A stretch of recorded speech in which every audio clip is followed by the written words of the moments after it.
Maya opened her eyes slowly as the bright lights of the ship's common room made her squint.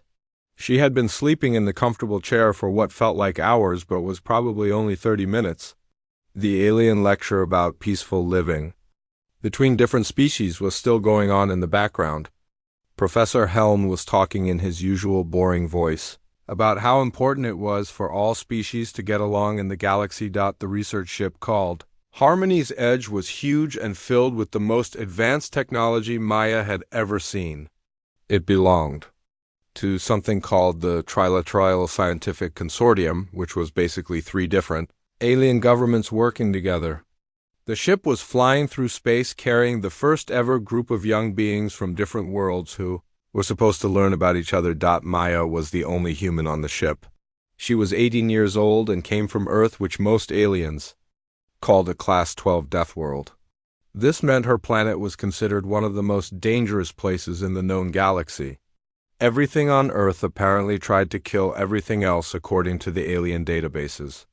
The weather was violent, the animals were aggressive, and even the plants could be deadly, but Maya did not feel like a dangerous death world creature. She felt sleepy most of the time and just wanted to take naps. This confused her alien classmates, who expected her to be some kind of terrifying warrior. Instead, they got a girl who could fall asleep during explosions and somehow managed to sleep through 3 different emergency drills in her first week on the ship. Her roommate was Kiro, who came from a planet where his people were made of living crystal. Kiro talked by making musical sounds that came from inside his body. He was always worried about everything and made nervous, tinkling sounds whenever Maya did something he thought was dangerous. Like the time she ate the ship's emergency rations because she was hungry and did not want to wait for dinner. Kiro had been horrified because the emergency food was meant to keep someone alive for weeks, but Maya just said it tasted like cardboard. Then there was Tal, who was basically a cloud of gas that lived inside a special suit. Tal's people came from a planet with no solid ground and they floated around in the atmosphere.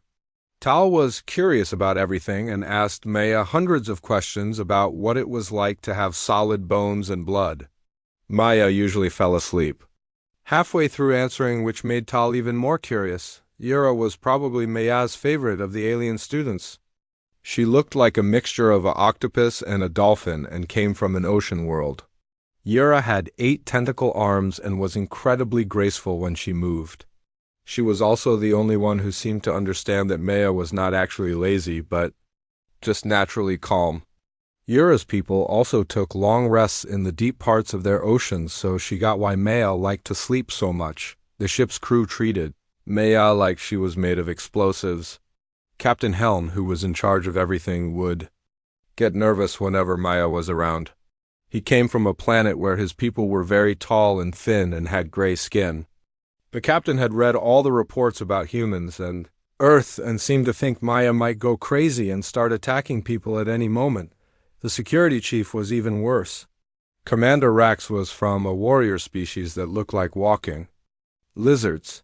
He had scales and sharp teeth and carried weapons everywhere he went. But whenever he saw Maya, he would find excuses to be somewhere else. Maya had tried to talk to him once and he had actually backed away from her like she was going to bite him. Maya found all of this very funny. She was probably the least dangerous person she knew back on Earth. Her biggest hobby was reading books and taking naps in sunny spots. She had never been in a fight in her life, and the only thing she had ever killed was a spider in her bathroom. And even then she had felt bad about it afterward. The other humans back on Earth were probably laughing at the aliens' reactions. Maya's little brother Tom was way more dangerous than she was. He played contact sports and got into fights with other kids all the time. Her friend Lisa from school had once punched a guy for being rude to her. Maya had never punched anybody in her entire life, but the aliens did not know this. All they knew was that Maya came from a world where the gravity was higher than most planets, where the air had more oxygen than was safe for most species, and where the animals included things called tigers and sharks and bears. The alien databases made Earth sound like a nightmare world where only the strongest and most violent creatures could survive. Maya yawned and stretched in her chair. Professor Helm was still talking about cooperation and understanding between different species. The lecture was supposed to be important for their mission, but Maya could not stay awake for it. She had tried drinking the alien equivalent of coffee, but it just made her feel sick. Her human metabolism was apparently too different from everyone else's. Kiro noticed that Maya was awake and made a soft chiming sound that meant he was happy. He had been worried about her sleeping so much during the lectures. Kiro thought Maya might get in trouble with the professors for not paying attention. But Maya had already read all the material they were supposed to learn, and she had a good memory. She could pass any test they gave her, even if she slept through all the classes. Tal floated over to where Maya was sitting and asked if she was feeling all right. Maya nodded and said she was just tired. This made Tal very interested, because his people did not sleep the way humans did. They just slowed down their thinking sometimes, but never became completely unconscious like Maya did when she slept. Yura swam over through the air using her tentacles to pull herself along the walls and ceiling. The ship had special areas filled with water for her, but she could also move through air for short periods. She settled down next to Maya's chair and made soft whistling sounds that meant she was content. Yura seemed to understand that Maya was not being rude by sleeping during lectures, but was just doing what felt natural for her. Professor Helm finally finished his lecture and dismissed the class. The students began to scatter to different parts of the ship. Maya stayed in her chair because it was comfortable and she was already settled in for another nap. The lights dimmed automatically as the ship's computer detected that most people had left the common room. Maya closed her eyes and let herself drift off to sleep again. She had no idea that in a few hours everything would change and she would become the most famous human in the galaxy. Deep in the lower levels of the Harmony's edge, something terrible was happening. The ship's bio-containment section was having what the crew would later call a complete system failure. Warning lights flashed red in the empty corridors as automated systems tried to fix problems that were beyond their ability to handle. The bio-containment section was where the ship kept dangerous specimens for scientific study. Most of the creatures were small things like bacteria or plant samples that could be harmful to other species. But one of the containers held something much more dangerous. The scientists called it a void stalker, and it was one of the most feared predators in the known galaxy. Void stalkers lived in the empty space between star systems, where there was no light and very little matter. They were perfectly adapted for hunting in the dark vacuum of space. They could survive without air or water for years, and their bodies were covered in armor that was harder than most metals. They had 6 arms that ended in claws sharp enough to cut through starship hulls. Their heads were filled with rows of teeth, like a shark, but much worse. The creature had been captured 3 months ago by a military expedition. It had been attacking mining ships in the Outer Rim territories and had killed dozens of people before they managed to trap it.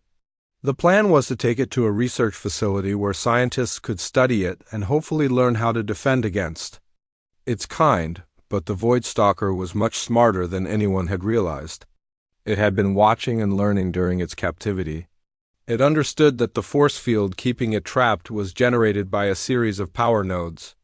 It had been using its natural electromagnetic abilities to slowly weaken the field over time. The process had taken months, but the creature was patient. The containment field flickered and died.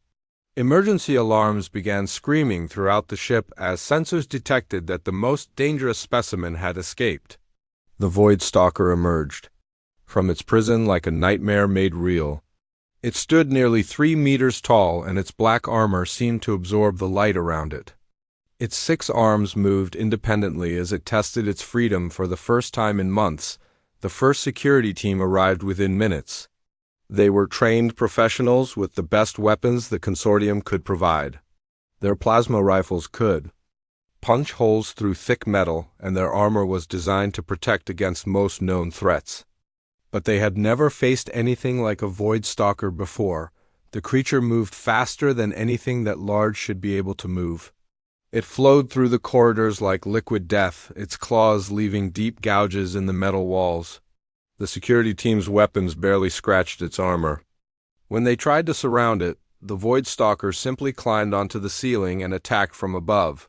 3 security officers died in the first encounter. The creature learned from each attack, adapting its tactics and becoming more efficient at killing. It began to understand the layout of the ship and how to move through the corridors without being trapped. Every time the security forces tried a new strategy, the Void Stalker countered it. Captain Helm was on the bridge when the emergency alerts started flooding in. He had been reviewing supply reports when every screen in the room turned red and sirens began wailing. The first reports were confused and contradictory. Something had escaped from bio-containment. Security teams were not responding. There were casualties. When the captain realized what had happened, he immediately ordered emergency protocols. Bulkheads slammed shut throughout the ship, dividing it into separate sections. All non-essential personnel were ordered to evacuate to secure areas. The bridge crew began tracking the creature's movement through the ship's sensor network, the Void Stalker was working its way up through the ship's levels. It seemed to have a plan, moving steadily toward the areas where the crew and students lived. The security forces were trying to slow it down, but they were taking heavy casualties. Commander Rax had taken personal command of the defense, but even his warrior instincts were being overwhelmed by the creature's adaptability. Maya's alien friends were evacuated to the bridge along with the other students. Kiro's crystal body was vibrating with fear, making sounds like wind chimes in a hurricane. Tal's gaseous form was swirling rapidly inside his containment suit, a sign of extreme distress. Yura had wrapped her tentacles around herself in a protective ball. They watched the security cameras as the Void Stalker systematically destroyed everything in its path. The creature seemed to enjoy the hunt, taking time to examine each new area before moving on. It was learning about the ship and its inhabitants, gathering information that would make it an even more effective killer. Captain Helm tried to contact Maya through the ship's communication system, but the Void Stalker's presence was interfering with the electronics. The creature generated a natural electromagnetic field that scrambled most sensitive equipment. The cameras in the common area where Maya was sleeping kept cutting out, showing only static and brief glimpses of the room. The security forces were running out of options. They had lost nearly half their personnel, and the creature was still moving through the ship. Commander Rax suggested using the ship's self-destruct system, but Captain Helm refused to consider it. There were too many innocent lives at stake. The bridge crew watched in horror as the Void Stalker reached the level where the common room was located. The creature paused at the sealed door, its head tilting as it seemed to sense something on the other side. It pressed one clawed hand against the metal and then began to tear through the reinforced barrier like it was made of paper. The last camera in the common room flickered back to life just as the creature broke through. Maya was still sleeping peacefully in her chair, completely unaware of the deadly predator that had just entered the room. The emergency lighting cast strange shadows across the walls as the Void Stalker stood in the doorway, its multiple eyes scanning the area. Kiro made a sound like breaking glass. Tal's form went completely still. Yura's tentacles curled tighter around herself. They could only watch helplessly as the most dangerous creature in known space began to move toward their sleeping friend. The Void Stalker approached Maya slowly, its head swaying slightly as it tried to understand what it was seeing. In its long experience hunting across the galaxy, prey always reacted when it appeared. They either fought or fled or froze in terror. But this small creature continued to breathe slowly and steadily, showing no signs of awareness. The creature extended one massive claw toward Maya's face, curious about this unprecedented behavior. It had never encountered prey that remained so calm in its presence. The claw stopped just inches from her skin as the Void Stalker tried to decide what to do next. That was when Maya's eyes opened. Maya's eyes opened slowly, like she was waking up from a pleasant dream. For a moment she just stared at the massive black claw that was hovering inches from her face. Her brain took in the information calmly and without panic, processing what she was seeing with the same casual interest she might show a new type of flower. The Void Stalker froze completely when Maya's eyes met its own. The creature had hunted across dozens of worlds and killed hundreds of different species. It understood fear and aggression and desperation, but it had never seen anything like the expression on Maya's face. She looked mildly interested, like she had just noticed something slightly unusual but not particularly important. Maya did not move from her reclined position in the chair. She did not scream or try to run or even flinch away from the creature's claw. Instead, she took a slow breath and seemed to study the Void Stalker with the same attention a scientist might give to an interesting specimen. Her human eyes tracked across the creature's body, noting details that most people would miss while running for their lives.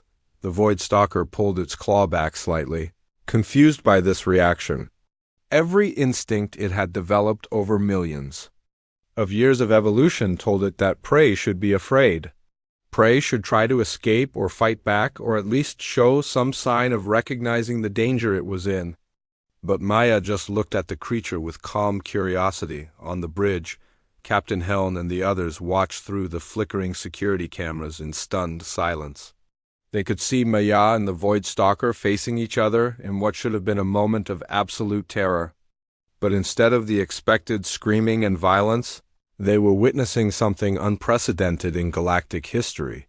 Kiro's crystal body had gone completely silent, all his musical sounds stopping as he watched his human friend calmly regard the most dangerous predator in known space.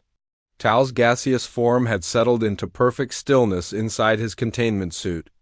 Yura's tentacles had loosened slightly from their protective ball as she tried to understand what she was seeing. Commander Rex stood behind the captain's chair with his mouth hanging open. He had read every report about Void Stalker attacks, and none of them mentioned anything like this. The creatures were supposed to kill immediately and efficiently. They did not hesitate or show confusion when confronted with prey. Maya shifted slightly in her chair, getting more comfortable as she continued to examine the creature. She noticed how its armor plates overlapped and where the joints connected different parts of its body. She saw how its multiple eyes moved independently to track different threats and how its breathing caused slight movements in what looked like solid armor. The Void Stalker took a step closer to Maya, its head tilting as it tried to make sense of her behavior. It had encountered many different species during its long life, and each one had reacted predictably to its presence. Some fought with weapons or claws or teeth. Others ran as fast as they could. A few tried to hide or play dead. But none of them had ever just sat there looking at it like it was something mildly interesting. Maya yawned and stretched without taking her eyes off the creature. The motion was so casual and relaxed that it seemed to confuse the Void Stalker even more. The predator's claws flexed unconsciously as it processed this unprecedented situation. Its electromagnetic field fluctuated slightly, causing the lights in the room to flicker. The emergency sirens were still wailing throughout the ship, but they seemed distant and unimportant compared to the strange confrontation happening in the common room. The security forces had regrouped and were trying to find a way to reach Maya, but the corridors leading to her location were blocked by debris from the creature's rampage. Maya noticed the way. The Void Stalker's weight was distributed across its 6 limbs. She could see how it balanced itself and where it would be vulnerable if it had to change position quickly. Her human brain evolved on a world where everything was dangerous, automatically cataloged potential weapons in the room and calculated distances and angles without her conscious awareness. The creature leaned closer to Maya, bringing its head down to her level. Up close, she could see that its eyes were not entirely black, but had flecks of deep blue and purple like a night sky. She could hear its breathing, which sounded like wind moving through a cave. The electromagnetic field it generated made her hair stand up slightly and caused a tingling sensation on her skin. Maya smiled slightly at the creature, the same kind of polite expression she might show to a neighbor's dog that had wandered into her yard. The Void Stalker's entire body went rigid when it saw her smile. In its experience, showing teeth was either a threat display or a sign of madness. But Maya's expression was neither threatening nor crazy. It was simply friendly. The standoff continued for several minutes. Maya remained comfortably settled in her chair while the Void Stalker crouched nearby, both of them studying each other. with growing curiosity. The creature's claws scraped against the metal floor as it shifted its weight, trying to decide what to do about this unprecedented situation. On the bridge, the crew was holding their collective breath. They had never seen a Void Stalker behave this way before. The creature should have killed Maya within seconds of entering the room. Instead, it seemed to be having some kind of silent conversation with her Dr. Rees, the ship's chief scientist, was frantically reviewing everything known about Void Stalker behavior. According to every study and report he could find, the creatures were incapable of this kind of restraint. They were described as killing machines that showed no hesitation or curiosity about their prey, but the evidence was right there on the security cameras. A Void Stalker was sitting peacefully in a room with a human girl who was treating it like a mildly interesting visitor. Neither of them seemed inclined to break the strange spell that had settled over the encounter. Maya noticed that the creature's breathing had changed slightly. It was no longer the deep, predatory rhythm of a hunter preparing to strike. Instead, it had become more curious, like it was trying to understand something that did not fit its usual experience of the universe. The Void Stalker slowly extended one claw toward Maya again, moving much more carefully this time. It stopped, just short of touching her, and waited to see how she would react. Maya looked at the claw with the same mild interest. She had shown everything else about the creature, then something changed in the air around them.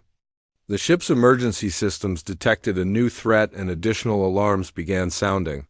The Void Stalker's head snapped up, its predatory instincts suddenly reactivating as it sensed movement in the corridors outside the common room. The moment of strange peace was broken. The creature's electromagnetic field surged, causing sparks to fly from the room's control panels.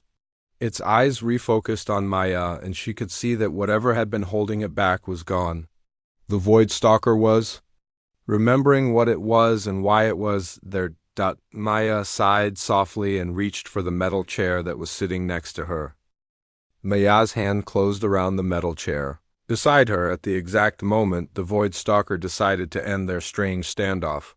The creature's eyes had gone from curious to predatory in an instant, and Maya could see the shift in its body language as it prepared to attack.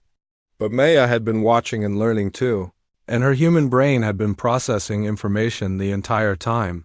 The Void Stalker lunged forward with all 6 arms extended, its claws aimed at Maya's head and torso. It moved with the fluid grace of a perfect predator, faster than most species could even track.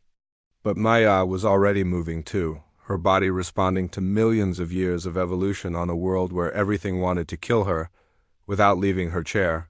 Maya swung the 15-kilogram metal chair in a perfect arc. The movement was so smooth and natural that it looked almost casual, like she was just reaching for something she had dropped.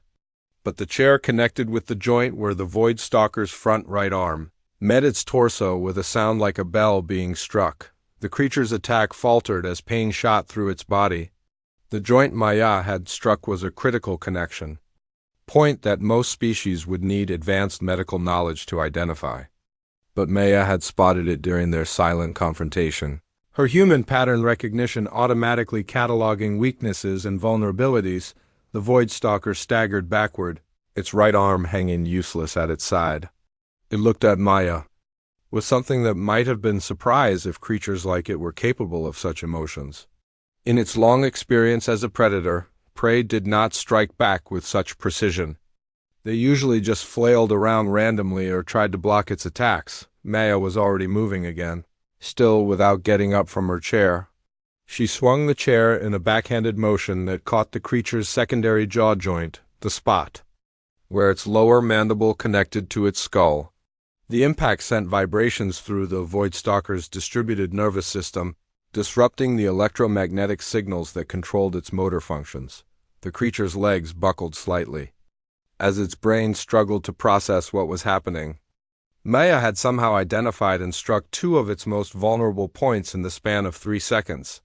The Void Stalker's electromagnetic field fluctuated wildly, causing the room's lights to strobe and the security cameras to cut in and out. On the bridge, the crew watched in stunned silence as Maya continued her impossible battle. The security cameras were malfunctioning due to the creature's electromagnetic interference, but they could see enough to know that something unprecedented was happening. The human girl was fighting a void stalker with nothing but a chair, and she was winning. Commander Rax had his claws extended in an unconscious mirror of combat readiness. He had fought many battles in his life, but he had never seen anything like Maya's technique. She was using the chair like a precision instrument, targeting specific points on the creature's body with surgical accuracy. The void stalker tried to adapt to Maya's unexpected resistance. It shifted its weight and attacked from a different angle, using its remaining functional arms to sweep toward her from 3 directions at once. But Maya had anticipated this move, having observed how the creature's body mechanics worked during their earlier standoff. She ducked slightly in her chair and brought the chair up in an uppercut motion that caught the creature's central nerve cluster. This was the most protected part of the void stalker's anatomy, hidden beneath layers of armor and muscle. But Maya had noticed the tiny gap between armor plates that opened when the creature moved in certain ways. The chair's edge slipped through the gap and struck the nerve cluster with exactly the right amount of force. Too little and it would have no effect. Too much and it would have caused the creature to go into a killing frenzy. But Maya's Deathworld instincts had calculated the perfect amount of pressure needed to disrupt the creature's nervous system without triggering its berserker response. The void stalker's remaining arms went limp as its motor control systems began to shut down. The creature swayed on its legs, its multiple eyes losing focus as its distributed brain network struggled to maintain consciousness. It had never encountered anything that could target its weaknesses with such precision. Maya stood up for the first time since the encounter began. Still holding the now dented chair, she walked calmly around the paralyzed creature, examining it from different angles like a scientist studying a specimen. The void stalker's eyes tracked her movement, but it could not turn its head or move its body. The security forces finally reached the common room, having cleared a path through the debris in the corridors. They burst through the damaged doorway, expecting to find Maya's remains and a blood-soaked predator. Instead, they found Maya standing next to a completely immobilized void stalker, looking as calm and relaxed as if she had just finished reading a book. Commander Rax was the first to enter the room, his weapon drawn and ready. But when he saw the scene before him, he slowly lowered his rifle and stared at Maya with something approaching awe. The most dangerous predator in known space was lying helpless at her feet. Defeated by a human girl with a chair, Maya looked at the security team and shrugged slightly. She set the chair down carefully, making sure it would not fall over and make noise. The gesture was so casual and considerate that it seemed almost absurd given what had just happened. She had just defeated a creature that had terrorized the galaxy for millions of years, and she was worried about making too much noise. The void stalker's breathing was becoming labored as its systems continued to shut down. Maya knelt beside its head and looked into its eyes with the same gentle curiosity she had shown earlier. The creature's electromagnetic field was fading, no longer strong enough to interfere with the ship's systems. Maya reached out and gently touched the creature's head, her fingers tracing the patterns in its armor. The void stalker's eyes fixed on her face, and for a moment there seemed to be some kind of understanding between them. Then the creature's breathing stopped and its eyes went dark. The room fell silent except for the distant sound of emergency sirens. Maya stood up and brushed off her hands, then walked back to her chair and sat down. She picked up the datapad she had been reading before the creature arrived and resumed where she had left off, as if nothing unusual had happened. The security team remained frozen in the doorway, unable to process what they had witnessed. Commander Rax had fought against pirates and terrorists and hostile alien species, but he had never seen anything like Maya's casual destruction of a void stalker. She had killed the most feared predator in the galaxy and then gone back to reading like it was just another day. On the bridge, Captain Helm was receiving reports from the security team, but he could barely believe what he was hearing. Maya had not only survived an encounter with a void stalker, but had killed it with nothing but a chair and her bare hands.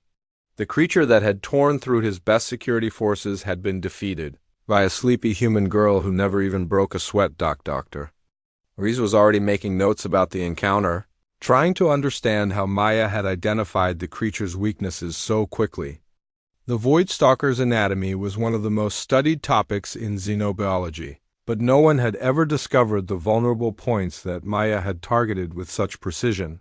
Maya yawned and stretched in her chair, the same motion she had made countless times during boring lectures. But now the gesture carried a completely different meaning. She had just redefined what it meant to be human in the eyes of the galactic community. The aftermath of Maya's encounter with the Void Stalker spread through the ship like ripples in a pond. Within an hour, every crew member and student had heard some version of what had happened in the common room.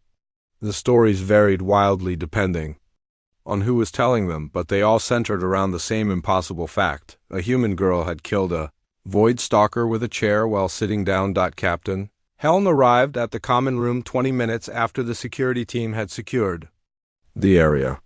He found Maya exactly where she had been when the crisis began, sitting in her chair and reading her datapad. The only signs of the battle were the twisted remains of the metal chair and the massive corpse of the Void Stalker lying nearby. The captain approached Maya slowly, still not entirely convinced that what he was seeing was real.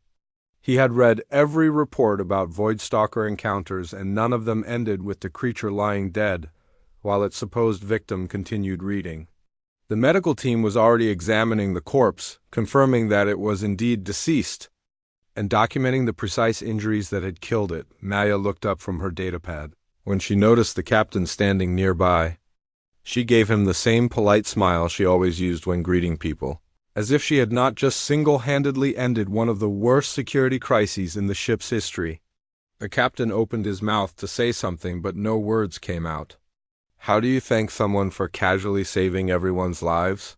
Dr. Rees was fascinated by the Void Stalker's corpse.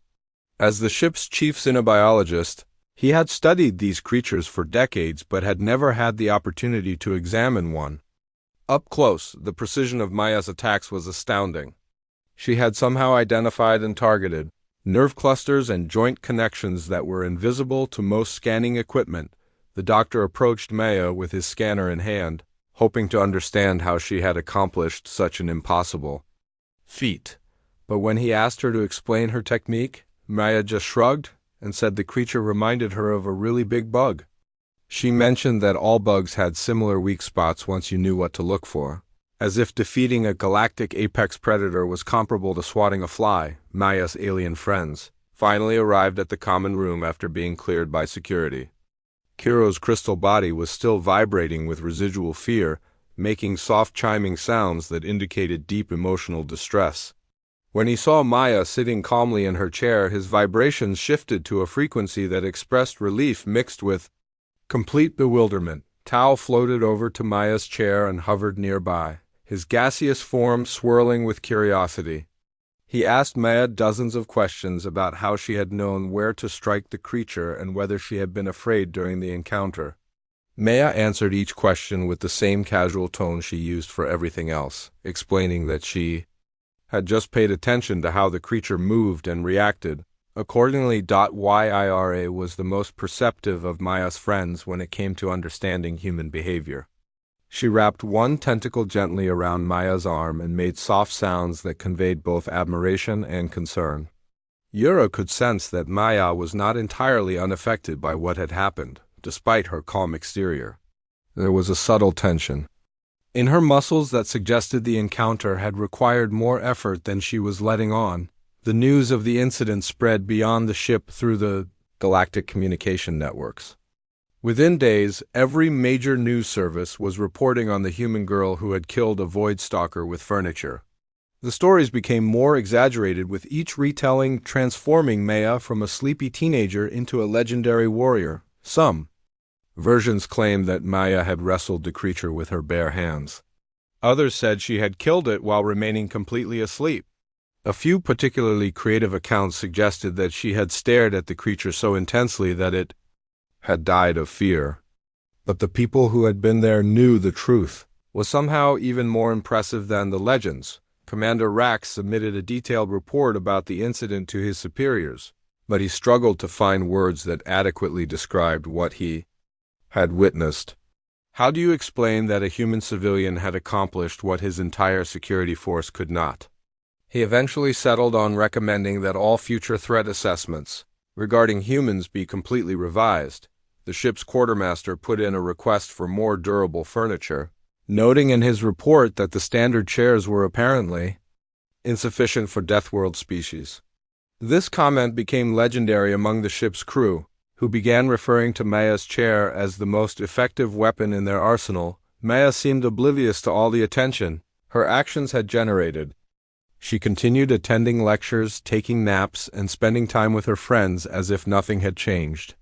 When reporters tried to interview her through the ship's communication system, she declined politely and went back to reading her books. The other students in the exchange program found themselves dealing with a completely different set of expectations. Before Maya's encounter with the Void Stalker, humans had been seen as dangerous but perhaps manageable. Now they were viewed as capable of casual violence on a scale that defied comprehension. Captain Helm updated the ship's official logs with a new entry that would become famous throughout the galactic community. He wrote, "Note to command, recommend immediate revision of human threat assessment protocols. Previous classifications appear to be entirely inadequate. Also recommend acquisition of more durable furniture for use by Deathworld species." The incident changed how the ship's crew interacted with Maya, but not in the way she had expected. Instead of being more afraid of her, they began treating her with a kind of respectful affection.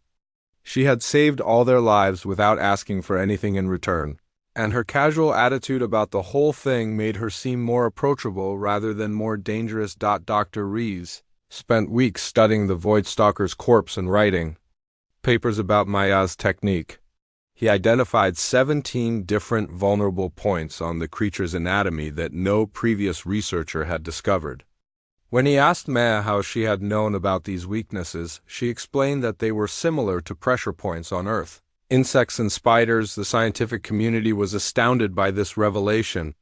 Maya had applied knowledge from her homeworlds, biology, to an entirely alien species and achieved perfect results.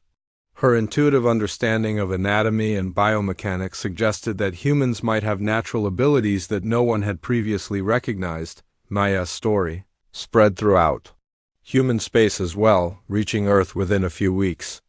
Her family was shocked to learn that their sleepy daughter had become a galactic celebrity. Her little brother Tom was particularly amused, telling reporters that Maya was probably the least scary person he knew and that aliens were apparently very easy to impress. The galactic community's perception of humans shifted dramatically after Maya's encounter with the Void Stalker. Earth went from being classified as a dangerous but manageable death world to being reclassified as a source of potentially unstoppable warriors. The fact that Maya represented the peaceful end of the human spectrum only made this realization more terrifying for other species. Maya eventually finished reading her book and set down her datapad. She looked around the common room, noting that it had been cleaned and repaired since the incident. A new chair had been installed next to hers, but the crew had left her original seat exactly as it was. Someone had even put a small plaque on the wall commemorating what they called the chair incident. Maya smiled and settled back into her chair for another nap. She had no idea that her casual response to danger had fundamentally changed how humanity was viewed by the rest of the galaxy. She was just a girl who liked to sleep and read books, but she had become a legend that would be told throughout the stars for generations to come. The ship continued its journey through space, carrying the most famous human in the galaxy toward whatever adventures awaited them. And somewhere in the recycling bay, the remains of one very special chair were being processed, having served a purpose far beyond its original design specifications.